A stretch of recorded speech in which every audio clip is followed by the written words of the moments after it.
काम गर्ने रुचि भएकाहरूलाई चाहिँ यो मुद्दा चाहिँ वनसँग सम्बन्धित वन, वन्यजन्तु, जैविक विविधता यो 3-4वटा क्षेत्रमा काम गर्ने, सरकारी क्षेत्रमा काम गर्ने मान्छेले यो मुद्दाका बारेमा अलिकति थोरै जानकारी भएन भनेदेखि अलिकति पछि नमजा हुने, मैले यो जानेर आएको भए हुन्थ्यो कि भन्ने किसिमको चाहिँ रहन्छ। हामीले धेरै किसिमको यस्तो भोग्न पर्यो। अब हामीले त्यतिखेर हाम्रो समयमा यस्तो जमाना थिएन, हामीलाई सिकाउने उ गर्ने भन्ने अलिकति त्यति कमै हुन्थ्यो, आफैले मुस्किलले सिक्नुपर्ने स्थिति थियो। अहिले विभिन्न माध्यमहरू भएको छ, अब यस्तो माध्यमहरू आइसक्यो जसले गर्दा हामीले कोठेमा बसेर हजारौं मान्छेहरू, सयौं मान्छेहरूलाई सिकाउन सक्छौँ। त्यतिखेर हामीले आफै त पुराना मान्छेहरूसँग बसेर पुराना मुद्दाका फाइल हेरेर जबरजस्ती मुद्दाका कामहरू सिकेको अनुभव मसँग पनि छ। त्यो भए हुनाले अलि झ्याउ लाग्दै भए पनि त्यति रस लाग्दो नभए नि केही कुराहरू तपाईहरुले अहिले सुन्नुभयो भने त्यतिखेर यो दाइले भन्नुभएको थियो यस्तो हुँदो रहेछ भन्ने पछि काम गर्दै जाँदा थोरै केही नलेज हुन्छ भन्ने कुरा हो। र यसमा तपाईहरुलाई कतै जिज्ञासाहरू लाग्न सक्छन्, बीचमै मलाई रोक्न पनि सक्नुहुन्छ। म सरसर्ती अलिकति प्रक्रियाको कुराहरू यो खासमा अब यो धेरै 7-8 दिनसम्मको तालिम हुन सक्छ। यसलाई एकदमै प्र्याक्टिकल रूपमै मिसिल बनाएर त्यो एउटा केस बनाएर त्यसलाई गर्न पायो भने तपाईहरु पोख्त हुनुहुन्छ यसमा। तर अहिले चाहिँ सरसर्ती जानकारीका रूपमा यसको प्रक्रिया यहाँबाट लगेर यहाँसम्म टुङ्गिन्छ र यसमा यो कागजपत्र हामीले तयार गर्नुपर्छ भन्ने किसिमको कुराहरू म सरसर्ती यहाँबाट बताउँछु। सायद दर्शनले भने अनुसार आज टुङ्गिएन भने भोलि पनि गरौँला भन्ने छ। अब टुङ्गिहाल्यो भने टुङ्गिहाल्यो, धेरै लामो चाहिँ फेरि गर्दैनौँ है। हामी सकभर रफ मानेर सुन्नु होला र त्यसलाई इन्ट्रेस्टिङ बनाउन तपाईँ क्वेसनहरू आयो भने, त्यहाँबाट क्वेसनहरू आयो भने पनि रमाइलो हुनेछ भन्ने मैले अपेक्षा गरेँ। अब यसमा अघि मैले भने जस्तै वन मुद्दा अनुसन्धान दायर तथा सरकारी कागजपत्र सम्बन्धी जानकारी भनेर भन्यो। हामीले सरकारी कागजात भनेको चाहिँ यही भित्र आउने चिजहरू हुन्। यसलाई बिस्तारै हामीले यहीसँग यही वन मुद्दा अनुसन्धान दायरी तथा अफिसमा बस्दाखेरि अर्को अफिसलाई अथवा आफ्नो भन्दा माथिल्लो निकायलाई कसरी चाहिँ पत्राचार गर्ने अथवा त्यसभित्रका चाहिँ कागजातहरू के हुन्छन् भन्ने कुराहरू हो। यो वन मुद्दा र अनुसन्धानकै कुराहरूले हामीले यहीलाई कन्टिन्यू गर्दै जाँदा यो सरकारी कागजातको जानकारी पनि यहाँ आउँछ। त्यही भएर दुईटै सँगै टपिक्स बनाइएर हामीले यसलाई अगाडि बढाएका हौँ। अब यसको सुरुमा म आज दुईटा चिज गर्छु जस्तो मलाई लाग्छ। समयले कति भ्याउँछ, नेट बिचमा गएन भनेदेखि एउटा चाहिँ हाम्रो के कानुन शब्दावली हुन्छ, जोसँग चाहिँ हामी एकदम जानकारी हुनुपर्छ। टेक्निकल टर्म भन्छौँ नि हामी फरेस्ट्रीमा, टेक्निकल टर्म फरेस्ट्रीका टेक्निकल टर्म थाहा भएन भनेदेखि अलिकति कस्तो हैन, यो फरेस्ट्री पढाए मान्छेले कस्तो यसलाई चाहिँ यो रूपमा भनेन, यो भन्नु पर्थ्यो भन्ने खालको अर्कोले अथवा अर्को फरेस्ट्री सेक्टरमा त्यो टेक्निकल टर्मसँग परिचित भए मान्छेले खिसितिउरी गरे जस्तै वन मुद्दा र अनुसन्धानमा काम गर्ने मान्छेले पनि त्यो शब्दावली थाहा पाएन भनेदेखि अलिकति खल्लो अलिकति सामान्य लेम्यानले भने जस्तो सुनिने हुन्छ। त्यही भएर ती शब्दावली बारेमा पनि हामी जानकार रहनुपर्ने हुन्छ। र त्योभन्दा अगाडि हामी चाहिँ मुद्दा भनिसकेपछि कानुन र न्यायलाई दुईटा चिजलाई हामीले एकदमै त्यो दिमागमा राख्नुपर्छ। हामीले कोही मान्छेलाई मुद्दा लाउँदैछौँ अथवा कोही मान्छेलाई समातेर हामीले आफ्नो कस्टडीमा लाँदैछौँ, हिरासतमा लाँदैछौँ भन्ने भइसकेपछि हामीले चाहिँ आफू अनुसन्धान गर्ने मान्छे हो भनेर पनि सम्झिनु पर्यो र आफू हिरासतमा लानासम्मको न्यायाधीश हुँ भनेर पनि सम्झिनु पर्यो। त्यही भएर अहिले त झन् तपाईँले चाहिँ धेरै तपाईँहरूलाई पनि थाहा छ, पक्राउ गरेको मान्छेलाई अथवा आफूले कस्टडीमा लिएको मान्छेलाई, आफूले नियन्त्रणमा लिएको मान्छेलाई कस्तो व्यवहार गर्नुपर्छ, के गर्नुपर्छ भन्ने कुरा तपाईँ धेरैलाई थाहा भइसकेको छ। अहिले मानव अधिकारका कुराहरू लेखिदिएर अन्तर्राष्ट्रिय नियमका कुराहरू यी यावत कुराहरू भए हुनाले हामीले हाम्रो दिमागमा चाहिँ हामी अनुसन्धान गर्ने मान्छे पनि हौँ र हामी केही रूपमा यो अनुसन्धान पछि त्यो मुद्दालाई टुङ्गोमा पुर्याउने मान्छे पनि भए हुनाले हामीले न्यायिक रूपमा मान्छेलाई हेर्नुपर्छ भन्ने कुरा चाहिँ दिमागमा राखेर अगाडि बढ्नुपर्छ। त्यसकारण मैले 2-3टा सिद्धान्तको बारेमा सुरुमा यो भित्रै छिरिहाल्नुभन्दा पहिले यो मुद्दा अनुसन्धान अथवा चाहिँ यो वन मुद्दाकै विषयमा हामीले के चिज चाहिँ पहिले सुरुमा सोच्नुपर्छ भन्ने कुराको सानो एउटा स्लाइड छ, 15-16 स्लाइड। म सरसर्ती जान्छु, तपाईँले बुझिहाल्नुहुन्छ। यसमा चाहिँ किन सरिरहेन दर्शन जस्तो न्यायका सिद्धान्त भन्ने छन् कि हामीले अलिकति सुरुमा मैले भने जस्तै हामीले काम गर्नुभन्दा पहिले त्यो न्यायको चिजलाई अथवा चाहिँ हामीले कसरी न्याय निरूपण गर्ने, निरूपण भनेको त्यो न्यायलाई कसरी टुङ्ग्याउने अथवा यो कामलाई कसरी टुङ्ग्याउने भन्नुभन्दा पहिले हामीले 2-3टा कुरामा अलिकति त्यो सिद्धान्तको बारेमा थोरै जानकारी गरौँ। थ्योरिकल कुरो छ यो, तर बुझिन्छ। यो बारेमा थोरै अलिकति दिमागमा राखियो भने हामीलाई काम गर्न सजिलो हुन्छ भन्ने कुराले मैले यो राखेको छु। जस्तो न्याय भने के हो, प्राकृतिक न्यायको सिद्धान्त भन्छ, जहिले पनि तपाईँले सुन्नुभयो होला। कतै न कतै रूपमा यो प्राकृतिक न्यायको सिद्धान्तले पनि यो सुहाएन भन्छ, कसैले यो यस्तो गर्न चाहिँ प्राकृतिक न्यायको सिद्धान्तले पनि दिँदैन भन्छ। यो भने के हो भन्ने कुरामा पनि अलिकति थोरै एकदमै सामान्य जानकारी हामी पढ्छौँ। त्यसै प्राकृतिक न्यायका सिद्धान्त भयो, फौजदारी कानुनका सिद्धान्त, अनि एउटा प्राङ न्याय भन्ने छ, यो वर्ड पछि पनि आउँछ। यो बारेमा पनि हामीले अलिकति फ्यामिलियर भयो भने सजिलो हुन्छ। यी बारेमा हामी छलफल यहाँ गर्छौँ। जस्तै यहाँ प्रमाणहरू, यो मुद्दाकै सिलसिलामा कसरी प्रमाणहरूलाई सुरक्षित गर्ने भन्ने फोटाहरू यहाँ छन्। यसरी फोटोहरू नै हामीले जहाँ अपराध हुन्छ त्यो अपराध भइसकेपछि फोटो पनि एउटा प्रमाण हो भन्ने हिसाबले यसरी सुरक्षित गर्नुपर्छ भनेर केही फोटाहरू यहाँ देखाइएको छ। यी फोटाहरूलाई पनि हामीले खिचेर यो पनि प्रमाणका रूपमा हुन सक्छ। हामी न्यायबाट सुरु गरौँ। न्याय थाहा नै छ तपाईँहरूलाई। न्याय भनेको एकदमै ठुलो अर्थमा हामीले सोच्यौँ भने सबैलाई समान व्यवहार गर्नेलाई न्याय भनिन्छ, हैन? समानलाई समान व्यवहार गर्ने, यो सबैलाई हामीले चाहिँ जे कानुनले दिएको छ, जे हाम्रो चाहिँ लले दिएको छ, त्यो ल अनुसारको व्यवहार गर्नुपर्छ भन्ने हिसाबकोलाई नै न्याय भनिन्छ। अलिकति भेगीय रूपमा ठुलो अर्थमा हामीले हेऱ्यौँ भने सबैलाई समान व्यवहार गर्नु नै न्याय हो वास्तवमा। जस्तो अब संविधानले चाहिँ के भन्छ भन्दाखेरि संविधानले धेरै किसिमका न्यायको व्याख्या गर्छ। तपाईँले सामाजिक न्याय भन्ने सुन्नु भएको छ। सामाजिक रूपमा पनि न्याय हुनुपर्छ, आर्थिक राजनीतिक विकासको रूपमा पनि हामीले जनताले न्याय पाउनुपर्छ भनेर त्यहाँ व्याख्या गरिएको छ। रोजगारीको प्रत्याभूतिलाई न्यायको रूपमा हेरिएको छ, हैन? अनुदानका जस्तो ग्यास मट्टितेलहरूका अनुदानका कुराहरूलाई पनि त्यो पनि न्यायका रूपमा हेरिएको छ। त्यसैले संविधानले चाहिँ अलि भेगीय रूपमा अथवा अलिकति बढी विभिन्न सेक्टरको न्यायलाई जोड दिएको छ भनेदेखि हाम्रो साँगुरो अथवा हामीले अलिकति भर्खरै कानुनमा बुझ्दै गरेका अथवा चाहिँ कानुनमा भर्खर रुचि भएका मान्छेहरूले सानो रूपमा बुझ्ने कुरा चाहिँ के हो भन्दाखेरि गलत कार्यलाई सच्याउने नै के हो भन्दाखेरि न्याय हो। हामीले पनि त्यही रूपमा बुझ्छौँ। न्याय भन्ने बित्तिकै नराम्रो काम भएको छ भने त्यसलाई राम्रो काममा लिएर आउने अथवा चाहिँ नराम्रो काम गरे मान्छेले केही न केही रूपमा दण्ड सजाय पाउने, त्यसलाई सच्चिनलाई केही दण्ड केही सजाय पाउनुपर्छ भन्ने चिज नै के त भन्दाखेरि न्याय हो। हाम्रो साँगुरो अर्थमा अब दण्ड गर्ने भनौँ, गल्ती सच्याउने भनौँ, क्षतिपूर्ति भराउने भनौँ, यो त हामीले थाहा पाएको कुरा हो। यसलाई न्याय भनिन्छ भन्ने कुरा मैले थोरै राखेँ। अब तपाईँले चाहिँ सुन्नुभयो होला देवानी र फौजदारी कसुरहरू भनेर दुई प्रकारका हाम्रा जेनरली दुई प्रकारका चाहिँ हामीले दुईटा मुद्दाका कुराहरू, दुईटा कसुरका कुराहरू गर्छौँ। देवानी भनेको चाहिँ तपाईको व्यक्ति र व्यक्ति बीचको लडाई भनौँ, एउटा व्यक्तिले गरेको एउटा कसै व्यक्तिले अर्को कसै व्यक्तिलाई अन्याय पर्ने गरी गरेको कानुन कुराहरूमा दुईटा व्यक्तिसँग मात्रै जोडिएको भनौँ, दुईटा इन्डिभिजुअल दुईजनासँग जोडिएको देवानी मुद्दाहरू हुन्छ। जस्तो भनौँ अंशबण्डका कुराहरू, जग्गाका कुराहरू, हैन? कसैले जमिन मिचेर घर बनाइदियो, हैन? एउटा मान्छेले गर्दा अर्को कुनै मान्छेलाई चाहिँ त्यसको असर पर्यो भन्ने हिसाबले चाहिँ यो देवानीतिर जान्छ भने फौजदारी भन्न बित्तिकै सरकारी मुद्दाहरू खास गरी सामान्य रूपमा हामीले बुझ्दाखेरि सरकारवादी मुद्दाहरूलाई हामी त्यो रूपमा हेर्छौँ। र यसका उद्देश्यहरू भन्नाले अब देवानी न्यायको उद्देश्य भन्नाले देवानी कसुर गरेका मान्छेहरूले पनि त्यो न्यायको लागि दुईटा व्यक्तिको लडाई भए पनि एउटा गल्ती गर्ने मान्छेले सजाय पाउनुपर्छ भन्ने प्रकारको देवानीको न्यायको उद्देश्यले व्याख्या गर्छ भने फौजदारी न्यायको उद्देश्यको रूपमा हामीले हेऱ्यौँ भने यसले चाहिँ कसुरदारलाई सजाय र व्यक्तिगत स्वतन्त्रताको संरक्षण भन्नाले एउटा व्यक्तिको स्वतन्त्रताको संरक्षण गर्दै त्यो जसले चाहिँ पीडितले पीडितलाई जुन प्रकारको अन्याय गरेको हुन्छ त्यसको स्वतन्त्रताको संरक्षण गर्दै कसुरदारलाई सजायको यसले उद्देश्य राख्छन्। खासमा यी दुवै न्यायले चाहिँ एउटै किसिमको उद्देश्य राख्छन्। भन्नुको अर्थ कसुरदारलाई अथवा पीडा दिने मान्छेलाई चाहिँ कसुर हुनुपर्छ भन्ने दुईटैको एउटै किसिमको उद्देश्य रहन्छ। वन तथा वन्यजन्तु सम्बन्धी अपराध पनि हामीले फौजदारी न्यायकै भित्र अथवा फौजदारी कसुरकै भित्र यो अपराधलाई पनि हेर्छौँ। त्यसै गरी अब यहाँनिर आए अलिकति थोरै प्राकृतिक न्याय भने के हो भनेर तपाईँहरूले सुन्नुभएको वर्ड हो यो पनि, र कतिपय धेरैले थाहा पनि पाउनु भएको छ होला।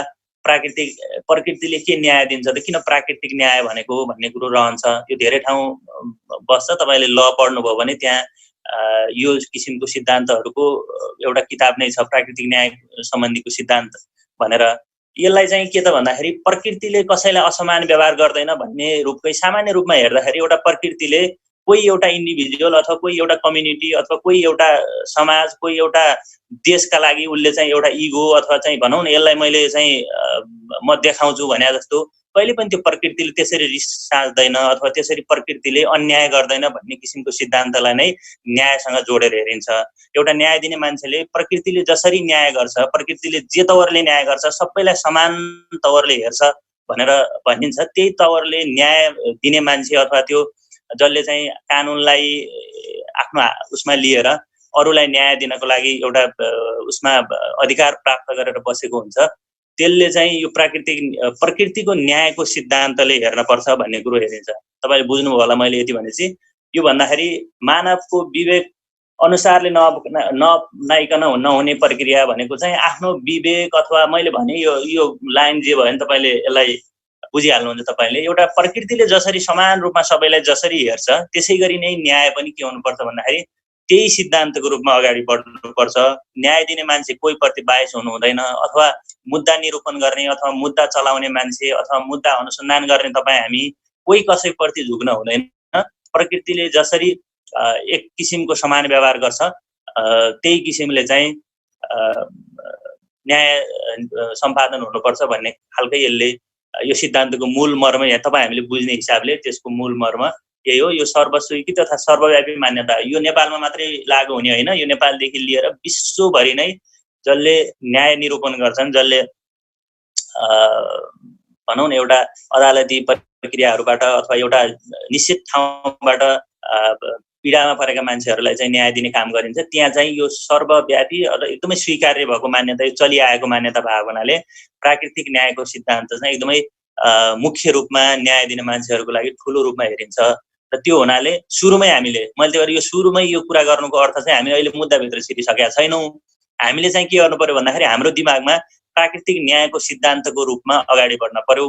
प्रकृतिले जसरी सबैलाई समान व्यवहार गर्छ त्यसरी नै हामी समान व्यवहार गर्छौँ भन्ने रहनु पर्यो। म यसलाई देखाइदिन्छु, यसले मसँग न्यु खोजेको थियो, यसलाई म चाहिँ मुद्दा प्रक्रियामा लिएर आउँछु, यसलाई फसाउँछु भन्ने कुरो गर्न भएन हैन।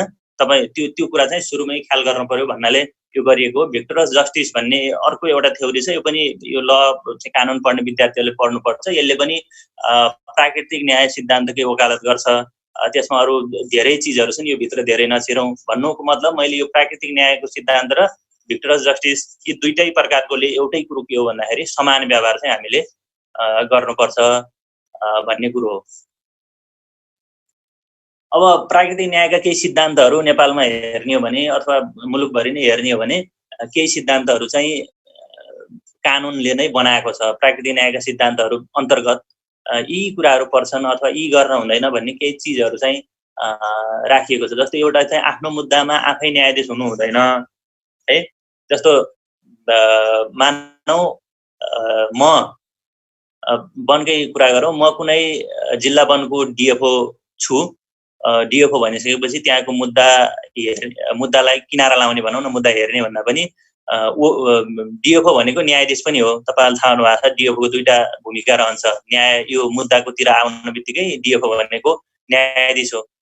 त्यो डिएफओले मानौ म डिएफओ छु र मेरो घरमा मेरो छोराले, मेरो श्रीमतीले, मेरो आमाले, मेरो बाबाले कसैले यो चाहिँ वन्यजन्तु सम्बन्धीको एउटा अपराध गर्नुभयो र त्यो मुद्दा हेर्न मेरै भनौँ न मेरै कार्यक्षेत्रभित्र पर्छ। त्यो म रुकुमकै डिएफओ छु त मेरो रुकुमकै घरका कुनै सदस्यले त्यो एउटा क्राइम गर्नुभयो भनेदेखि त्यो मुद्दा लाग्ने त रुकुम कार्यक्षेत्र भएको हुनाले रुकुममै मुद्दा दर्ता हुने भयो। तर त्यो मुद्दा मैले हेर्न पाउँदिनँ, त्यस्तो मुद्दा मैले हेर्न हुँदैन।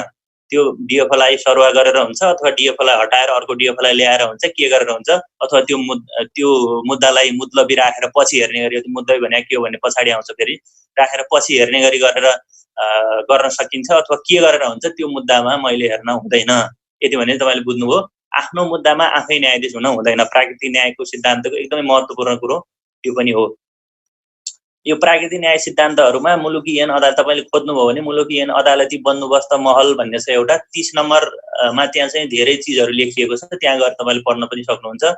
अनि अरू चाहिँ आग्रह वा पूर्वाग्रह हुने अवस्थाहरू चाहिँ आर्थिक स्वार्थ भएको हैन, पदीय स्वार्थ वा नाता भएको हैन, पदीय स्वार्थ पनि भएको, नाता पनि भएको, व्यक्तिगत स्वार्थ गाँसिएको यी चिजहरू छ भने चाहिँ मुद्दा हेर्न पाइँदैन। यो अर्को न्यायाधीशले हेर्न पर्छ। अनुसन्धान गर्न पनि यो चाहिँ खाली मुद्दा फैसला गर्न मात्र नपाइने भने होइन, अनुसन्धान पनि गर्न पाउनुहुन्न तपाईले। त्यो मुद्दाको अनुसन्धान अथवा त्यो मुद्दा हेर्ने अधिकारी पनि तपाईँ हुन पाउनुहुन्न, मुद्दा छिनोफानो गर्ने अधिकारी पनि तपाईँ हुन पाउनुहुन्न। यसलाई हामी प्राकृतिक न्यायका सिद्धान्तमा यसलाई पनि दिन्छौँ। अर्को सुनाइको मौका दिनुपर्छ भन्नुको मतलब अर्को पक्षको भनाइ सुन्नुपर्ने भन्ने हुन्छ। हामी चाहिँ कहिलेकाहीँ के हुन्छ भन्दाखेरि एउटै पक्षको सुनाइ सुनेर त्यसैका मुचुल्का जम्मै चिज गरेर त्यसलाई चाहिँ त्यसका सबै कागजात ल्याएर हामी अगाडि बढ्छौँ। मुद्दाको काम गर्दाखेरि त्यस्तो कुरा चाहिँ कहिल्यै गर्न हुँदैन। एक पक्षको मात्रै कुरा सुनेर हामी कहिले पनि त्यो मुद्दा प्रक्रियालाई अगाडि बढाउनु हुँदैन। अर्को पक्षको भनाइ सुन्नै पर्ने हुन्छ। अर्को पक्षको के हो हैन, दुईटा पक्ष हुन्छ नि त कहिलेकाहीँ। एउटाले चाहिँ यसले यही क्राइम गरेको हो भनेर तपाईलाई दाबी गर्ला, तर त्यो क्राइम गरेको मान्छेले के भन्छ त, के हो त्यसको कुरा, हैन म मात्रै थिइनँ, मसँग क्राइम गर्ने फलानु पनि थियो भन्ला, अथवा होइन फलानुले मलाई यो गराएको हो भनेर भन्ला। त्यस्ता के हुन्छ? एउटै पक्षको कुरा सुनेर कहिले पनि मुद्दाको काममा अगाडि बढ्न हुँदैन भनेर यो न्यायको सिद्धान्तमा अर्को चिज पर्छ। अभियोगको जानकारी पाउनुपर्छ।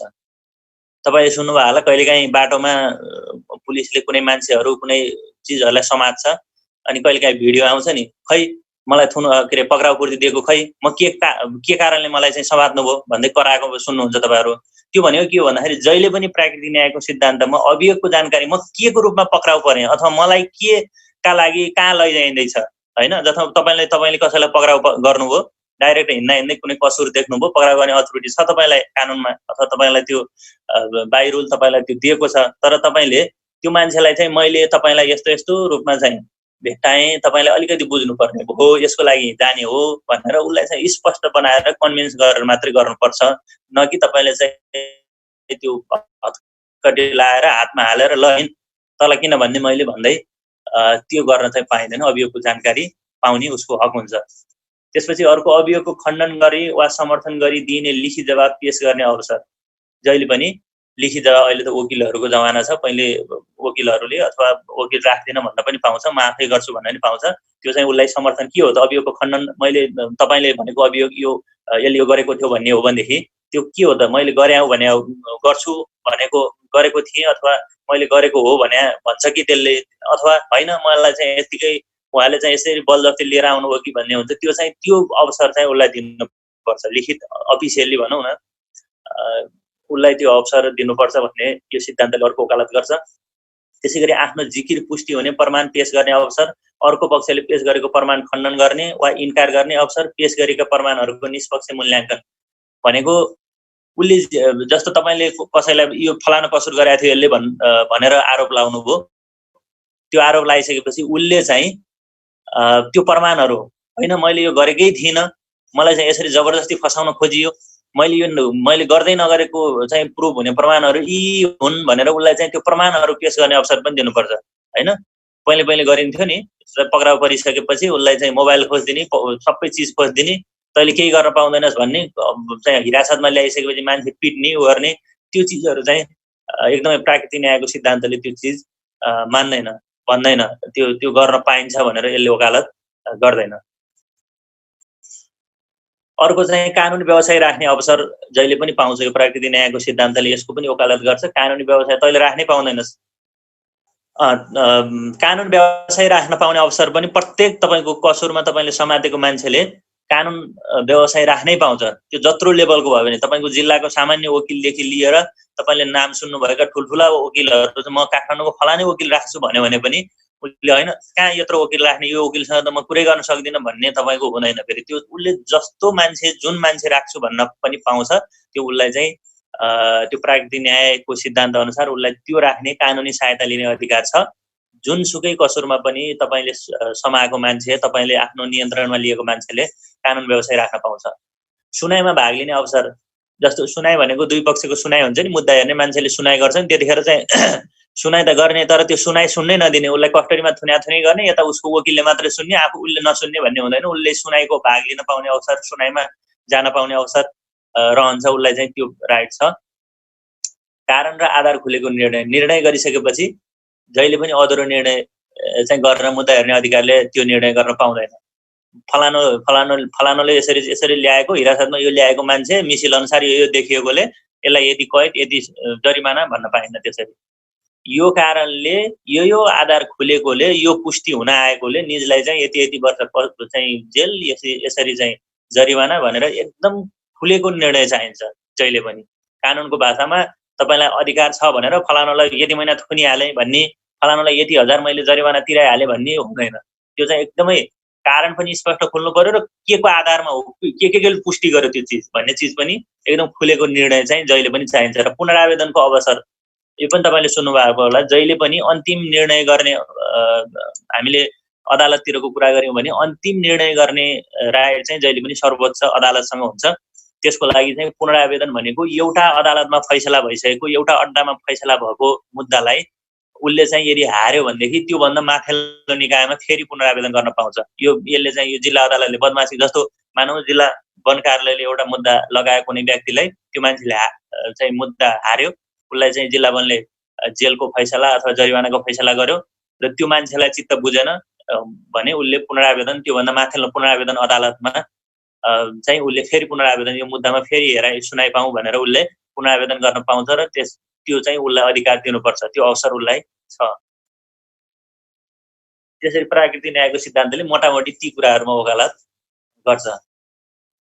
अब फौजदारी न्यायका सिद्धान्तहरू पनि छन्। संविधानले के भन्छ भन्दाखेरि फौजदारी भने मैले भनिहालेँ हैन, फौजदारी न्यायका सिद्धान्तहरू भनेका सरकारवादी मुद्दाहरू हुन्। प्राकृतिक न्यायको सिद्धान्तले चाहिँ समग्र चिजहरूलाई हेर्यो, यसले व्यवहारिक कुराहरूदेखि लिएर फौजदारीसम्मका कुराहरूलाई चाहिँ त्यसले हेर्यो भन्दाखेरि फौजदारी न्यायका सिद्धान्तमा पनि तिनै कुराहरू मोटामोटी चाहिँ प्राकृतिक न्यायका सिद्धान्तकै कुराहरूलाई चाहिँ केही यसैमा फेरि दोहोरिन्छन्। जस्तो कानुनले कसुर नमानेको कार्य गर्दा सजाय नहुने र कानुनले तोकेको भन्दा बढी सजाय नहुने, यो सामान्य तपाईँले थाहा पाइहाल्नुभयो। कानुनले तोकेको भन्दा बढी सजाय गर्ने अधिकार कसैलाई छैन। निर्दोषिताको अनुमान हैन, त्यो अनुमान गर्न पाइँदैन। यो बुझ्नुभयो होला तपाईँले। निर्दोषिताको अनुमान तपाईँले कुनै व्यक्तिलाई पक्राउ गर्नुभयो, सुरुमै अनुमान गरेर हैन यसको त छैन होला, यसको संलग्नता छैन होला भनेर तपाईँले त्यो अनुमानबाजी गर्न पाउनुहुन्न र त्यो निर्दोषिताको अनुमान गर्न पनि पाइन्न र दोषिताको अनुमान गर्न पनि पाइन्न। यो दुईटै कुरा भन्नुहोस् तपाईँ। यो अनुमानको भरमा यो दोषी हो भन्न पनि सकिएन, अनुमानकै भरमा यो निर्दोषी हो भन्न पनि सकिएन। त्यो किसिमको व्यवहार फौजदारी न्यायको सिद्धान्तले गर्नुपर्छ भन्छ। अथवा कस्टडीमा लिँदासम्म यो दोषी हो भनेर दोषीको व्यवहार गर्न, यसले खास गरी दोषीको व्यवहार नहोस् भन्न खोजेको हो। कस्टडीमा लिइसकेपछि यो त मैले समातेको, फलानु अपराध गर्दा गर्दै समातेको मान्छे हो, यो त अपराधी नै हो, यो दोषी नै हो भनेर भन्नुहुन्न। मुद्दा हेर्ने अधिकारीले नहेरेसम्म, नटुङ्ग्याएसम्म त्यो मान्छे चाहिँ निर्दोषी नै हो भन्ने हिसाबले अनुमान पनि लगाउन सकिन्छ। तर निर्दोषी नै हो भनेर अनुमान गर्न पनि भएन, दोषी नै हो भनेर अनुमान पनि गर्नु भएन। यो मैले मान्छे लिएर आएको छु, अनुसन्धानमा छु भनेर व्यवहार, त्यो किसिमको व्यवहार गर्नुपर्छ भन्ने कुरो रहन्छ यसमा। अनि आफ्नो विरुद्ध साँची हुन बाध्य नहुने हैन, आफ्नो विरुद्ध जस्तो मेरो आफैले चाहिँ अर्को एकजना साँचीलाई जबरजस्ती राखिन्छ नि कहिले, सरकारी मुद्दा दायर गर्नाले चाहिँ तेरो विरुद्धको यो साँची चाहिँ तेरो कसुर देखेको यो मान्छे हो भनेर जबरजस्ती खडा गर्ने प्रचलन थियो। अहिले त धेरै मुद्दा हेर्ने प्रक्रियाहरू धेरै पृथक भएका छन्। पहिले चाहिँ अलिकति बलजफ्ती हुने खालका हुन्थ्यो र त्यस्तो बाध्य गराइनु हुँदैन भन्ने कुराहरू छ। उसलाई कोही साँचीले देखेकै हो भनेदेखि चाहिँ यो साँची हो भन्ने कुरो त हो, तर आफ्नो विरुद्ध तैँले गरेकै होस् हैन, तैँले गरेकै होस् भनेर त्यो एकदमै जबरजस्ती टर्चर दिएर आफ्नै विरुद्ध मैले गरेकै हुँ भन्ने किसिमको बाध्य नै बनाउनु पर्छ, हुनुपर्छ भन्ने छैन। तपाईले आज अर्को पनि सुन्नु भएको होला, अदालतमा गएर बोल्दै नबोल्न पनि पाइन्छ। म बोल्दै बोल्दिनँ भन्नु, अदालतमा न्यायाधीशले जे सोधे नि म बोल्दिनँ भन्न नि पाइन्छ। त्यो राइट दिएको छ र त्यो चाहिँ अन्य प्रमाणको आधारमा त्यो दोषी हो कि होइन भनेर तपाईले अन्य प्रमाणहरू जुटाएर गर्नुपर्ने हो। तपाईले ठुल्ठुला भिआइपी मान्छेहरू तपाईले सुन्नुभयो होला, पहिले पनि छोपेकाहरू, उनीहरू अदालतमा गएर कुनै बयानै दिएका छैनन्, म बोल्दिनँ भनेका छन्। नबोल्न पनि पाइन्छ। त्यो मुद्दा हेर्ने अधिकारीले, ऊ नबोले पनि मुद्दा हेर्ने अधिकारीले अन्य प्रमाणका आधारमा उसलाई दोषी हो कि होइन भनेर ठहराउनु पर्ने अथवा त्यो किसिमको फैसला गर्नुपर्ने रहन्छ। अनि अर्को भन्छ शङ्का रहित तवरबाट कसुर पुष्टि गर्नुपर्ने हैन, कसुरको पुष्टि गर्नु पर्यो। शङ्का रहित तरिकाबाट प्रमाणहरू जुटाएर शङ्काकै भरमा चाहिँ मुद्दालाई अगाडि बढाउन भएन कि त्यो शङ्का आफ्नो ठाउँमा राखेर कसुर पुष्टि गर्ने प्रमाणहरू के हुन् त्यो प्रमाणतिर हामी राख्नुपर्छ। जहिले पनि प्रमाणहरू सङ्कलन गर्नुपर्छ। मुद्दाको लागि प्रमाणहरू, दसी प्रमाणहरू एकदमै ठुलो कुराहरू हुन्। त्यो चिजलाई चाहिँ हामीले त्यो पुष्टि गर्ने चिजहरूलाई सुरक्षित बनाउनतिर लाग्नुपर्छ भन्ने छ। पक्राउको जानकारी पाउने अघि नै भन्नेले मैले पक्राउको जानकारी, कसुरको सजाय के हो, यो कुन विषयमा म पक्रिँदैछु भन्ने कुरो चाहिँ जानकारी हुनुपर्छ। पक्राउ परेपछि अदालतबाट समर्थन गराउने यो एकदमै महत्त्वपूर्ण छ। जहिले पनि धेरै ठाउँमा यो मुद्दाको अनुसन्धानमा खटिएका जुनियर स्टाफहरू भनौँ न, फरेस्टर, रेन्जरहरू चाहिँ धेरै ठाउँमा अदालतबाट गाली खानुपर्ने अथवा कहिले चाहिँ विभागीय कारबाहीमा पर्नुपर्ने चिजहरू धेरै सुनिराखेको हुन्छ। यो चाहिँ कस्तो हुन्छ भन्दाखेरि पक्राउ परेपछि अदालतबाट छिट्टै समर्थन 24 घण्टाभित्रै समर्थन बाटो म्याद भएको हुन्छ। तपाईँले कतैबाट मान्छे पक्राउ गरेर लिएर आउनुभयो, लिएर आइसकेपछि अदालतबाट चाहिँ समर्थन गराउनुपर्छ। अहिले तपाईँले अहिले त अझ यो चेन्ज भएको छ। यो पहिलेको कुरा थियो। अहिले त तपाईँ पक्राउ गर्नु पूर्व नै अदालतले तपाईँलाई चाहिँ यो मान्छेलाई पक्राउ गर भनेर समर्थन गर्नुपर्ने खालको अहिले लिएर आएको छन्। यो अझ बडा त्रुटिपूर्ण भन्ने पनि छ, कसैले ठिक पनि भन्ने छ। यो चिजको चाहिँ अहिले तपाईँले पक्राउ गर्ने मान्छे आफू खुसी पक्राउ गर्न पाइन्न भन्ने कुरो संविधानमा आएको छ। अदालतले नभनी, अदालतले अर्डर नदिई तपाईँले मान्छे पक्रिन पाउनुहुन्न भन्ने किसिमको अहिलेको व्यवस्था छ। दोहोरो खतराको सिद्धान्त भन्छ एकै कसुरमा दुईचोटि सजाय नहुने, दोषी ठहर भएको, सफाई पाएको। यो कतिपय मुद्दाहरूमा यो छ। वनको मुद्दामा अलिक पृथक हुन्छ हैन। दोहोरो खतराको सिद्धान्त भनेको एउटै कसुरमा दुईचोटि सजाय नहुने भन्ने छ हैन। खास गरी देवानी मुद्दाहरूमा, कसुरहरूमा यो देखिन्छ। त दोषी ठहर भइसकेको मान्छेहरूलाई त्यही चिजमा चाहिँ मुद्दा नलाग्ने भन्ने हो। त्यही कसुर पुनः फेरि त्यही कसुर अर्को घटायो भने त लाग्ने हो। तर त्यही कसुरमा फेरि अर्को मुद्दा चाहिँ हुँदैन भन्ने चिजमा भन्न खोजिएको हो। यो दोहोरो मुद्दा लाग्दैन। त्यो प्राङ न्याय भन्ने अहिले पछाडि आउँछ। स्वच्छ सुनाई भन्ने छ हैन। यो पनि अर्को सिद्धान्त हो फौजदारी न्याय। सुनाई जहिले पनि स्वच्छ हुनुपर्छ भन्ने हो। स्वतन्त्र, सक्षम र निष्पक्ष अदालत हुनुपर्छ। तपाईँलाई थाहा भएकै कुरा हो। सुनाइको मौका दिनुपर्छ, खुल्ला रूपमा सुनाइ हुनुपर्छ। क्षतिपूर्ति चाहिँ पीडितले क्षतिपूर्ति पाउनुपर्छ भन्ने कुराहरू पनि रहन्छ। मैले अघि प्राङ न्याय भन्दै थिएँ। यो भने कस्तो भन्दाखेरि यो तपाईँले टिप्नु भए पनि हुन्छ, पछिसम्म काम लाग्छ। तपाईँले भन्दाखेरि पनि यो टेक्निकल टर्महरू जस्तै हो। यो यता मुद्दाको काम गर्दाखेरिको कुनै विषय मुद्दामा एकपटक निर्णय भइसक्यो सोही विषयमा पुनः मुद्दा नलाग्ने हुन्छ। उही विषय, उही पक्ष, उही अदालत अन्तिम निर्णय भएकोमा कहिले पनि मुद्दा लाग्दैन है। यो कुरा चाहिँ यसलाई त्यस्तो चिजलाई चाहिँ ट्रममा भन्दाखेरि हामी के भन्छौँ भन्दाखेरि प्राङ न्याय हो हैन। प्राङ न्याय भनेर भन्छौँ। यो मुद्दा चाहिँ तपाईले जस्तो तपाईँ अनुसन्धान के अरे तपाईँ एउटा अथराइज व्यक्ति हुनुहुन्छ, एउटै मुद्दा भएकोमा फेरि त्यही मुद्दामा अर्को मान्छेले फेरि उजुरी लिएर आयो भनेदेखि यो प्राङ न्यायमा पर्यो। यो त एउटै कसुर भएको मुद्दा, यो फैसला भइसकेका मुद्दा हो, यसमा लाग्दैन। यो प्राङ न्यायको विषय हो भनेर भन्न सक्नु पर्यो हामीले। त्यसलाई चाहिँ ठ्याक्क ट्रममा भन्दा प्राङ न्याय भनेर भन्छ। यो एउटै विषय मुद्दा एकपटक निर्णय भइसकेपछि अर्कोचोटि चाहिँ यसको कसुर दर्ता हुँदैन। यसरी अघि पनि फोटाहरू आएको थियो। यसरी चाहिँ तपाईँले यहाँ चाहिँ काठ भेरीबाट तराउँदै गर्दा मान्छे भाग्यो, काठ फेला पर्यो। यसरी प्रमाणहरू चाहिँ तपाईँले यसरी सुरक्षित भएर यसरी माथि तपाईँले चाहिँ यो प्रमाणित गरेको छ बरामद भएको अवस्थाका पट्टाहरू भनेर यसरी हामीले चिजहरूलाई चाहिँ यसरी सुरक्षित राख्नुपर्छ। प्रमाणहरू चाहिँ जति सक्यो प्रमाणहरू चाहिँ हामीले जसरी पनि डकुमेन्टेसन गर्नुपर्ने हुन्छ। मुद्दामा प्रमाणहरू भनेको ठुलो कुरा हो। तपाईँले समातेको मान्छे नबोल्न सक्छ। तपाईँले समातेको मान्छे भनौँ न जन्मजातै नबोल्ने हुनसक्छ अथवा बोल्दिन भन्न पनि पाउँछ। त्यो हुनाले तपाईँले मान्छे समातिसक्यो मेरो ठुलो प्रमाण यही हो भनेर बस्नुभयो भने कहिले मुद्दामा सफलता पाइँदैन। मुद्दाको धेरै ठुलो कुरो भनेको मुद्दासँग सम्बन्धित कागजातहरू, मुद्दासँग सम्बन्धित प्रमाणहरूलाई चाहिँ कति छिटो हुन्छ जति सक्यो छिटो सुरक्षित बनाउने, फाइलिङ गर्ने र एकदमै सुरक्षित सेफ ठाउँमा त्यसको स्टोरेज गर्ने काम चाहिँ हामीले गरेनौँ भनेदेखि मुद्दामा हामीले सफलता पाइँदैनौँ। हामीले मुद्दा दायर गर्ने तर हामीले मुद्दा गरेका दायरहरू कहिले नजित्ने, सरकारले हार्ने, व्यक्तिले जित्ने रहन्छ। यसरी चाहिँ यो डकुमेन्टेसन चाहिँ काम लाग्न सक्छ भनेर यसरी मैले एकपटकहरू चाहिँ यहाँ राखिएको छ। यसमा चाहिँ अलिकति निष्कर्षमा तपाईँ हामीले हेऱ्यौँ भनेदेखि कोही कुराहरूलाई राखिएको छ। यसलाई धेरै नदोर्याउँ भन्न खोजे। अब तपाईँले बुझिहाल्नुभयो मैले यो सुरुको यो चिजलाई चाहिँ किन मैले तपाईँलाई जोडेँ भन्दाखेरि यहाँ हामीले चाहिँ मुद्दाको काम गर्दाखेरि, सुरुमा काम गर्दाखेरि हाम्रो दिमागमा चाहिँ हामी न्याय गर्न जाँदैछौँ, हामी कोही मान्छेलाई अन्याय पनि गर्दैनौँ भन्ने किसिमको मेन्टालिटी बनाएर हामी काममा जानुपर्छ भन्ने किसिमले मैले यो चिज राखेँ र यो चिजमा कुनै समस्या छ भने भनौँ, केही छ भने,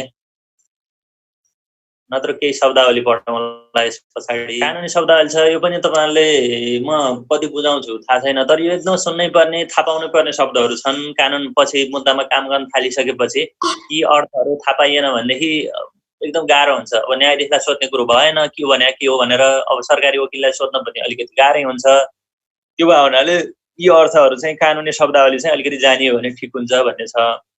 एउटा अकर्ण भन्ने शब्द आउँछ हामीले मुद्दामा काम गर्दाखेरि। मैले चाहिँ यहाँ बन्नुको मुद्दामा काम गर्दाखेरि पनि प्रायः दोहोरिने शब्द मात्रै राखेको छु। यहाँ थुप्रै शब्दहरू छन् कानुनका अन्य कुरा गर्दाखेरि। हाम्रोतिर मात्रै प्रयोग हुने अलिक बढी शब्दहरू चाहिँ केही शब्दहरू छुट्या पनि होलान्।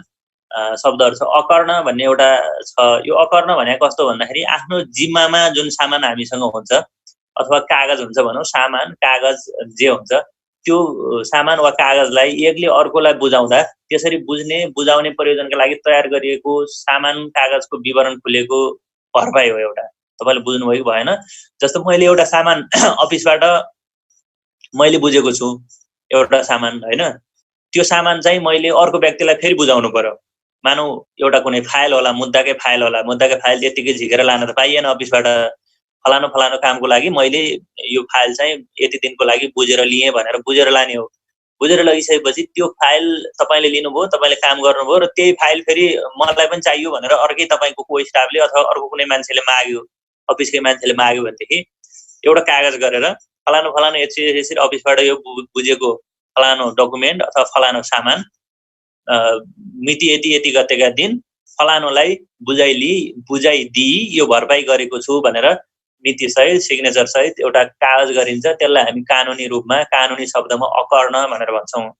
त्यो अकर्ण भनेर भनिन्छ। कि अकर्ण भन्यो भने अफिसमा एउटा अकर्ण गर्दा भनेर भन्यो भने के रहेछ अकर्ण भनेर दिनभरि चाहिँ फेरि त्यसले दिमाग लान्छ सुरुमा नयाँ हुँदा। त्यस कारण अकर्ण भनेर सुरुमै थाहा पाउनु भएको छ भने एउटा यो कागज हो, भरपाई हो, यो चाहिँ अकर्ण भने यो भरपाई हो भनेर तपाईँले सजिलै थाहा पाउनुभयो भने सजिलो हुन्छ। अनि अर्को उद्योग भनेर सुन्नुहुन्छ तपाईँ, ज्यान मार्ने उद्योग गर्यो, के उद्योग गर्यो भन्ने आउँछ। यो उद्योग भनेको के हो भन्दाखेरि कुनै अपराधिक कार्य गर्न प्रयत्न गरेको तर त्यस्तो कार्य सम्पन्न भइ नसकेको अथवा अधुरो अवस्थामा रहेको कार्यलाई उद्योग भनेर भन्छौँ हामी, होइन। ज्यान मार्ने उद्योग भन्छ, ज्यान चाहिँ मारि नसकेको तर उसलाई ज्यान मार्ने र भनौँ धारिलो हतियार प्रयोग गरेको, घाइते बनाएको, होइन, हात काटिदिएको अथवा केही गरेको, यस्तोलाई हामी के भन्छौँ भन्दाखेरि उद्योग भन्छौँ। जुन चाहिँ अपराधिक कार्य गर्न प्रयत्न गरेको हुन्छ तर पुरै सफल भइ नसकेको अवस्था हुन्छ, त्यसलाई हामी उद्योग भनेर भन्छौँ। यो पनि बुझ्नु होला, अकर्ण उद्योग। खानतलासी भने पनि तपाईँ बुझिहाल्नुहुन्छ होला। खानतलासी भने शब्द त्यति अप्ठ्यारो भएन। एउटा कुनै अपराधसँग माल सामान वा कुनै ठाउँमा अपराधसँग सम्बन्धित वस्तु वा अभियुक्त लुकाइएको छ कि छैन भने तलास गर्ने हो। खास घरमा अथवा कुनै भनौँ न गोठ, जङ्गल कहाँ हुन्छ तपाईँलाई चाहिँ त्यो शङ्का लागेको ठाउँमा चाहिँ तपाईँले खानतलासी गर्ने हो। प्राङ न्याय भनेर आयो, मैले अघि नै भनिसकेँ कि यो भन्नुपर्छ जस्तो लागेन।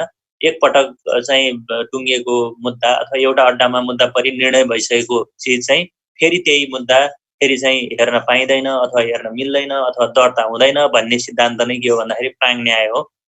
त्यो बुझिहाल्नु तपाईँले अघि। त्यसै गरी स्वामित्व भनेर पनि बुझ्नुहुन्छ, कुनै यो ठुलो कुरो भएन। कुनै वस्तुमाथि कानुन बमोजिम प्राप्त भएको हक वा निहित अधिकार, होइन, स्वामित्व, यो मेरो स्वामित्वमा छ, होइन, त्यो भन्ने हो। अधिकार तपाईँलाई त्यो प्राप्त गर्ने कानुनले तपाईँलाई अधिकार दिएको छ भनेदेखि त्यो आफूसँग वस्तुमाथि कानुनी अधिकार हो स्वामित्व भनेको। शनाखत भनेको पनि यो कानुनी भाषा हो। कुनै चिज वस्तु वा मानिस उही हो वा होइन भनी चिनाउने निश्चित गर्ने कार्य शनाखत हो, होइन। शनाखत गर्नुपर्छ भन्छ, यो मुद्दाको पछि प्रक्रियामा अलिकति आउला। यो शनाखत भनेको के त भन्दाखेरि कुनै मान्छे तपाईँले पक्रिनुभयो, होइन, त्यो मान्छे को हो त भनेर तपाईँलाई त थाहा हुँदैन। त्यसपछि त्यहाँ पनि 5 देखि 7 जना, होइन, कति हुन्छ मान्छे नभए 3 जना जति हुन्छ त्यो मान्छेलाई राखेर शनाखत मुचुल्का गराउनुपर्छ। यो मान्छे फलानु फलानु फलानु फलानु ठाउँको फलानु मान्छे हो भन्ने खालको शनाखत भन्छ त्यसलाई। त्यो शनाखत हामीले गर्नुपर्ने हुन्छ, त्यस्तोलाई हामी भन्छौँ शनाखत। दसी भनेर तपाईँले बुझ्नु भएको छ, यो प्रमाणहरू हो। अपराधसँग सम्बन्धित राख्ने माल सामान वा सबुत प्रमाणका लागि, होइन, गरायस्थ वस्तु भनेको दसी हो। एउटा प्रमाण भनौँ न, दसी प्रमाण भनेर भन्छ नि। यो दसी चाहिँ अपराधसँग सम्बन्धित राख्ने माल सामान वा सबुत प्रमाण हो, होइन। जस्तो साइकल, हैन, बरामद गरिएको काठ यस्ता चिजहरूलाई हामी के भन्छौँ दसी भनेर भन्छौँ। त्यसैगरी हिरासत भनेको तपाईँलाई भन्नु परेन मैले, हिरासत थाहा छ सबैलाई। अनुसन्धानको सिलसिलामा निश्चित समयसम्म थुनामा राख्ने कारणलाई चाहिँ हामी हिरासत भन्छौँ हैन। त्यो जेल त होइन, जेल त हामी पुष्टि भइसकेपछि अदालतले पुष्टि गरिसकेपछि जेलमा राखिन्छ, अथवा चाहिँ कानुन के अरे मुद्दा हेर्ने मान्छेले चाहिँ मुद्दा निर्णय गरेर दोषी ठहर भएपछि जेलमा राखिन्छ, कैदमा राखिन्छ भने त्यो अनुसन्धान हुँदैका बखत त्यो मान्छे कतै भागेर झन् अनुसन्धानमा बाधा पर्ने देखियो भने अनुसन्धान अधिकारीले केही निश्चित समयका लागि थुनामा राख्छ। त्यसलाई हामी हिरासत भनेर भन्छौँ है, हिरासत भनेर भनिन्छ। फेरिस्त भनेको पनि तपाईँलाई थाहा छ, फेरिस्त भनेको कानुनी भाषा हो। कानुनमा दोहोरिरहन्छ यो भाषा, फेरिस्त बनाऊ भनेर भन्छ। यो भनेको एउटा सूची बनाउने हो।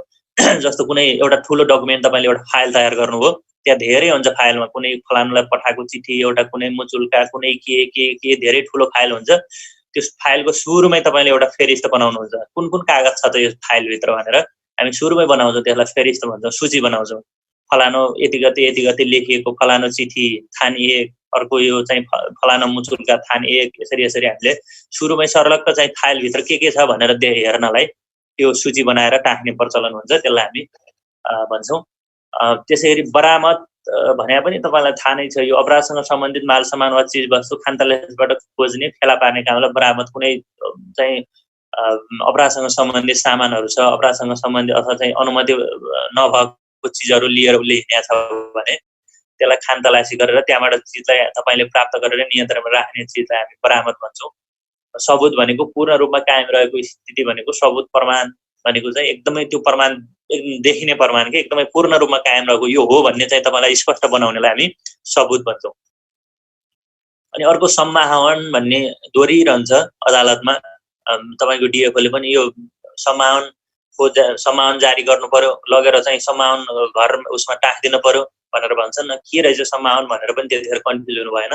फौजदारी मुद्दामा पक्ष तथा साक्षीका नाममा जारी गरिएको म्याद हुन्छ हैन, यति गतेभित्र के अरे चाहिँ मुद्दा हेर्ने अधिकारी समक्ष आउनु भनेर मान्छे नआइसकेपछि हैन, सामान्यतया मान्छे आफै हाजिर भएर आइहाल्यो भनेदेखि सम्माहन जारी गर्न परेन हैन। यदि आएन भनेदेखि चाहिँ उसलाई चाहिँ सम्माहन जारी गर्नुपर्छ र उसको घरमा साक्षीको रोहबरमा, उसको घरको मूल ढोकामा, अथवा उसको घरै छैन भने दोबाटोमा, अथवा चाहिँ कुनै सार्वजनिक भवनहरू, जो स्वास्थ्य भवन, गाउँपालिकाका भवन, स्कुल, विद्यालय, त्यस्तो भवनहरूमा, सार्वजनिक ठाउँहरूमा चाहिँ सम्माहन चाहिँ टाँसिदिनुपर्छ र त्यसले गर्दा चाहिँ मान्छे अदालतमा उपस्थित हुन्छ। त्यसलाई हामी सम्माहन भन्छौँ। एउटा चिठी टाइपको अथवा एउटा नोटिस टाइपको भनौँ न, एउटा नोटिस टाइपको हुन्छ। त्यो पक्ष र साक्षीलाई हामी उपस्थित गराउनलाई सम्माहन जारी गर्छौँ। हकदैया भन्ने छ अर्को। हकदैया भनेको के हो त भन्दाखेरि कुनै काम पुरा गर्न कानुन अनुसार प्राप्त अधिकार हकदैया भन्छ कि। र तपाईँलाई चाहिँ यो मुद्दा दायर गर्ने हकदैया मसँग छ भन्नुभयो भने तपाईँलाई कानुनले त्यो मुद्दा चाहिँ प्राप्त, त्यो मुद्दा हेर्ने अधिकार तपाईँसँग प्राप्त छ भने, त्यो हक प्राप्त छ, त्यो कानुनले तपाईँलाई प्राप्त गर्ने त्यो अधिकार दिएको छ भन्नेलाई चाहिँ हकदैया भन्छ। आफूसँग त्यो अधिकार छ भने अब हकदैया भने, त्यो पनि दोहोरिरहन्छ यो शब्द पनि।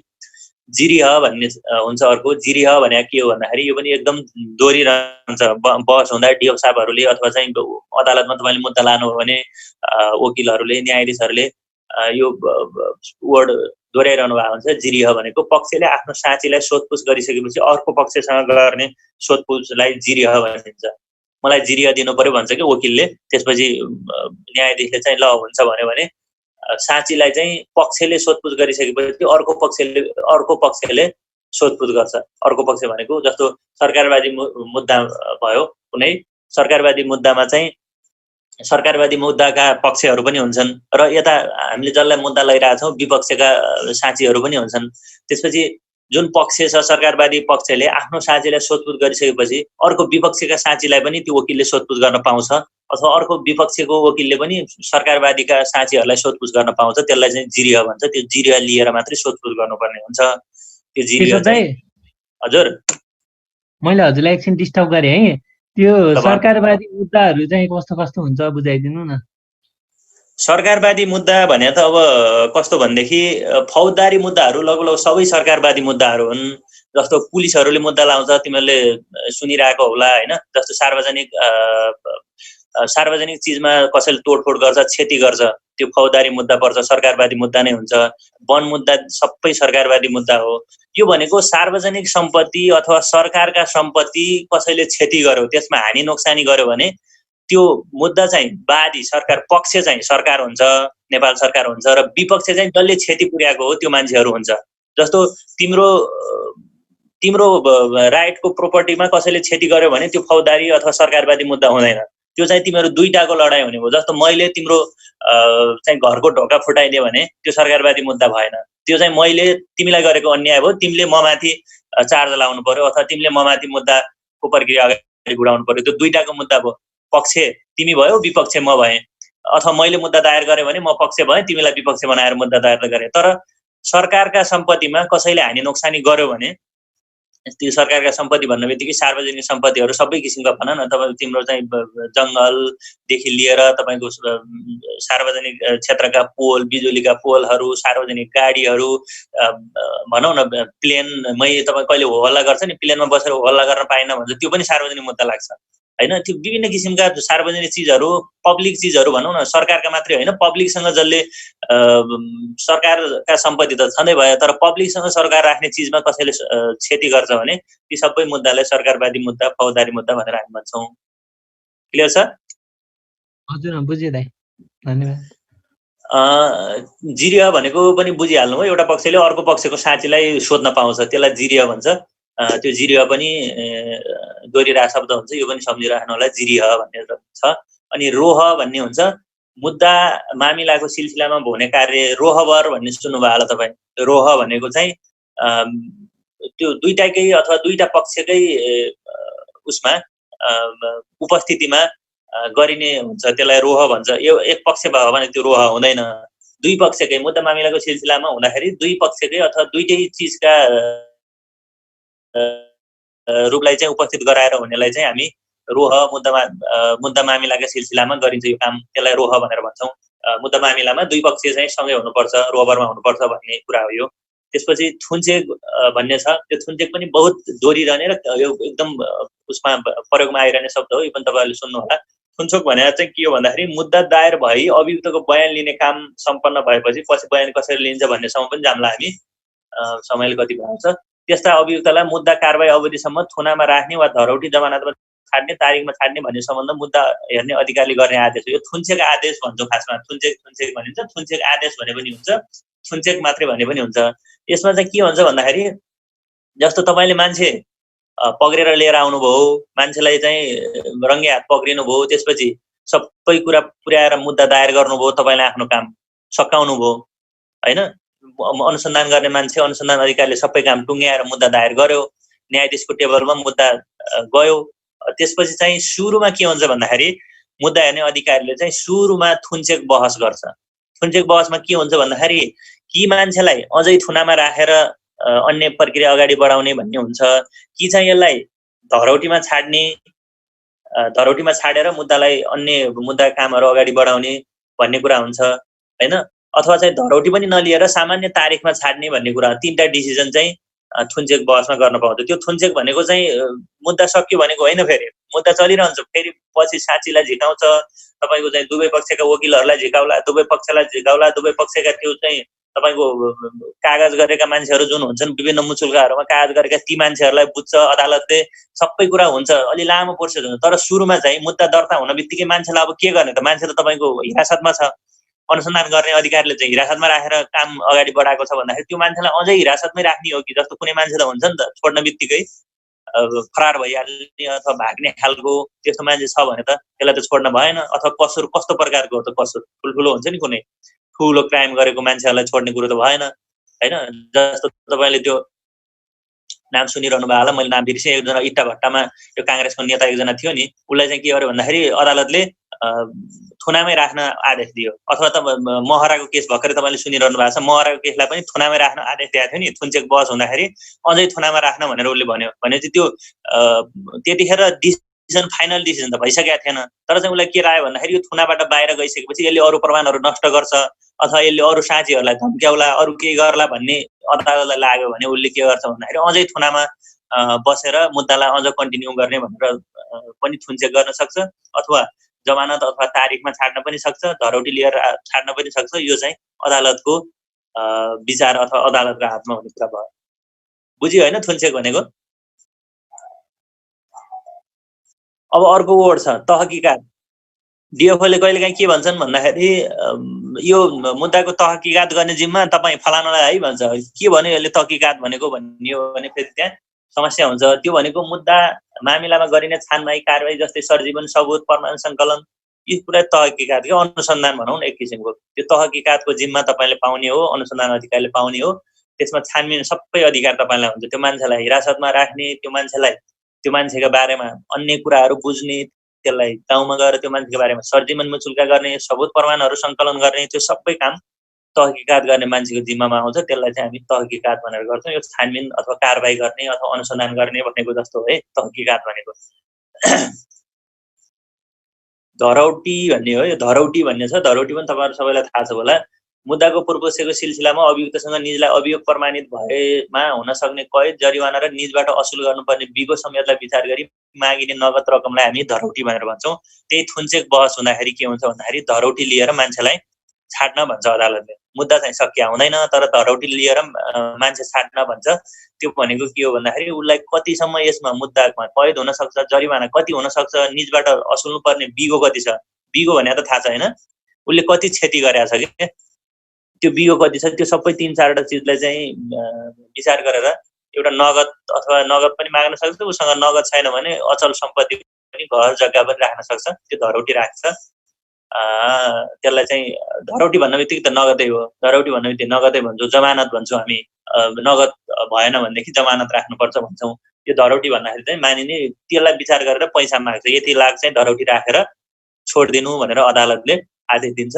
त्यसलाई हामी धरौटी भनेर भन्छौँ। भने जमानत भनेको चाहिँ त्यही चिज हो हुन चाहिँ। त्यसलाई चाहिँ यदि नगद जम्मा गर्न सकेन भने चल अचल सम्पत्ति भनौँ न, जायज यथा चाहिँ राख्नेलाई जमानत भनेर भन्छौँ। त्यो चाहिँ धरौटी या जमानतमा थुन्चेक बहसबाट छाड्न सकिन्छ। अर्को चाहिँ एउटा काम तामेली भन्ने वर्ड छ। यो काम तामेली भयो कि भएन भनेर सोध्छन् कहिलेकाहीँ डिएफओले।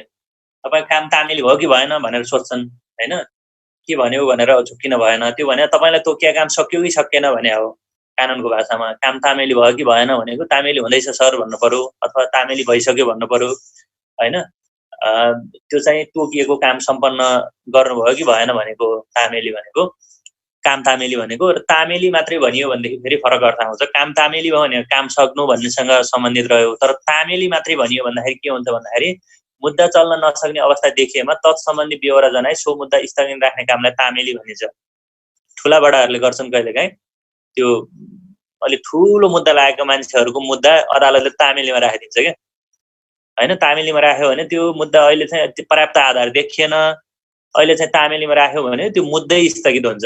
यो मुद्दै सकियो भने जस्तै हो। त्यो तामेलीमा राख्ने बित्तिकै त्यो पनि न्यायाधीशको हातमा हुन्छ। त्यो चिज पनि तामेली पनि होइन। मुद्दा चल्न नसक्ने अवस्था देखिएमा के गर्छ भन्दाखेरि तत्सम्बन्धी बेहोरा चाहिँ जनाउनु पर्छ। यो कारणले मुद्दा चल्न नसक्ने देखिएकाले तपाईँले त्यत्रो दुःख गर्नुभयो, त्यही भएर हामी पहिले सिरियस हुनुपर्छ भनेको कारण चाहिँ पहिलेबाट त्यही हो। त्यत्रो दुःख गर्छौँ हामी, फिल्डबाट लिएर तपाईँको चाहिँ अफिससम्म आउँदासम्म धेरै कागजात धेरै टेन्सन मोल्नुपर्ने हुन्छ।